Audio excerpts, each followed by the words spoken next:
However, since She-Hulk is in the movies, is like, did you feel you had like carte blanche to work with themes, characters, obviously respecting what Hulk is, right? And those movies. How did you feel going into it? How restrained did you feel, or how free did you feel? And what did you look to for inspiration to create all the newness? Right. I would say I definitely felt free going into it. The show is very much its own thing. It's very much about Jen Walters and She-Hulk, and establishing her character, and it's very focused on her. So getting to write her theme, and I wouldn't say it was carte blanche in terms of, there's kind of, it is in the MCU, and there is kind of a set and established sound somewhat, in terms of orchestral palette, let's say. But it was so fun to like go in with that already there, and then find how can we make a unique She-Hulk sound, that is her own world, like her own experience within the MCU. And she's a lawyer, and I guess what's a little bit different is she has a normal day job, and goes about doing normal things like any of us, but also happens to be a Hulk.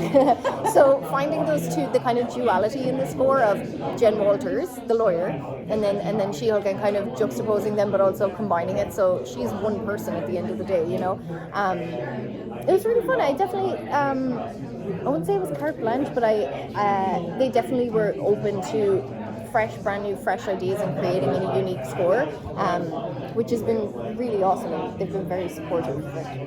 Yeah. For working within a television budget, did you have access to sort of everything you wanted, or were there things you were needing to make electronically in blocks?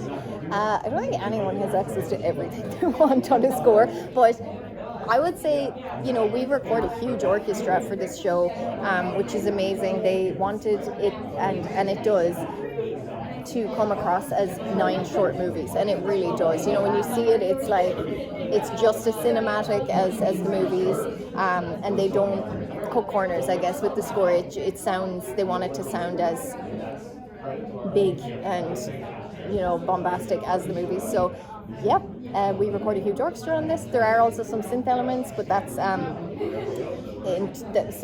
so I would work on those and then combine those together. So it's a bit kind of a hybrid score. Again, courtroom sound is a little different from the more of the action stuff like that. What are some of the practical ways in terms of instruments and keys that you used, that courtroom world of hers and the sort of Hulk version? What are some of the practical differences? Well, I guess trying to tie it all together is one thing that I'm kind of focused on a lot. So thematically, it was about writing a theme that could work for both, and then work for various different aspects of the show, and her dating life, or when she's a Hulk, or when she's in the courtroom, or when she's hanging out just doing normal person things, and how to just really have a strong theme that can work in all those different genres to tie it all together. And so practically, I have a couple of different palettes really for the different scenes, the different areas of the show, but trying to kind of always incorporate that sound of her. It mightn't always be the main theme, but it's her sound. And yeah, just trying to really musically give her her own depth, her own character. For She-Hulk as well, but where do you generally look to for inspiration? Is it solely, say, the way an actor plays someone? Is it solely the script? I'm sure it's not one. Things bleed into each other. Right. What is your inspiration for the way a world should sound? Like, for you as a composer, what do you look to, especially when something like doesn't come to you right away? Mm-hmm. What do you look to for that inspiration? I think I'm very inspired by what's on the screen. I think sometimes I don't know if I could write music without a visual, because I like to just watch what's happening, and sometimes happy accidents are a great thing. Sometimes you're just playing around with something and you hit a wrong key, and suddenly there's a spark of inspiration, think, wait, what if I tried it this way? So it's a frustrating process figuring out the very beginning when you're working on the palette and figuring out the sound, but there's always a moment where it just clicks and then everything falls into place. So the inspiration is definitely on the screen for me. The color palette of how it's shot, and then I love to just talk with the filmmakers and really hear their intention behind all of the dialogue, their intention behind the cuts, and just how can the music actually help to tell this story, you know, and what's the subtext of this scene, you know, do we want to just score what's happening on the screen, or is there a bigger story here going on that we need to have the music kind of propel the drama forward in a way.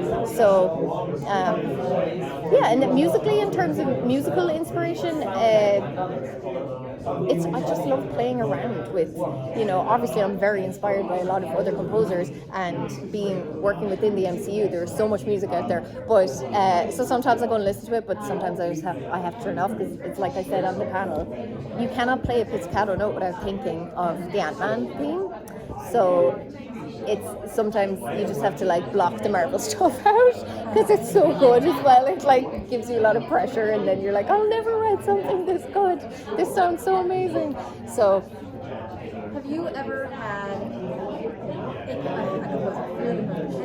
a director, a producer, or someone who's like in charge of a production or a show, whatever, tell you, not tell you how to write or what to write, but tell you we cannot include, or I do not want these instruments, because they have a preconceived notion, they know how it sounds, and they're just, maybe they've been burned by other projects and they're like, that did not sound, I didn't like that sound, or whatever. Okay. And additionally, have you ever, in that case, been able to or had to convince them with examples, with some, not coddling, but with some kind of soothing, like, look, trust me, you hired me, I know how to do this. I can use that, but make it sound not awful like you've experienced. So have you had any experiences like that? That does happen for sure. Like, everybody obviously has their own perception and they've lived their own life, so they have their own connections to music, and music is so powerful like that. Like, people have very nostalgic responses to pieces of music or instruments sometimes. And it has come up. I don't know on She-Hulk has it come up, but I definitely will get notes about something sounding like another film, or, you know, like, this reminds me too much of something. And I don't push back on it, because, I mean, a couple of times, but to me, I'm not trying. They're the filmmakers. The score is serving their film. If they are hearing it and it's being nostalgic, it's their film. I'm just helping. So, you know what I mean? Like, I want to bring their vision across as best as possible. So if they have a problem with the thing, I'm going to change it. I'm never going to try to convince someone that my way is better, because their way is always better. It's their project. They've created it. They've created this character. They've created this world. It's not my place to tell them, you're wrong. Let me show you why this works. But oftentimes, there'll be an option. Sometimes we take like parallel paths and score something two different ways. To show someone, if we could try it this way and see. And sometimes when you hear it in a way that we wouldn't have gone with to begin with, it can open up a brand new thing and make you see the scene differently, or think differently about the score, and more happy accidents. But sometimes it changes the whole kind of trajectory of the score. Great questions. Favorite film scores? Some of my favorite film scores? Anything by John Williams, for sure. I loved growing up, like, obviously Jurassic Park, E.T., all of those big action adventure scores, all of the Disney scores. Like, when I was that age, when I was really into Disney, it was like the golden era of Disney with The Lion King, Pocahontas. Alan Menken is a composer, not on The Lion King, but Pocahontas, all of Alan Menken's stuff, just like, it's just butter to my, I love it.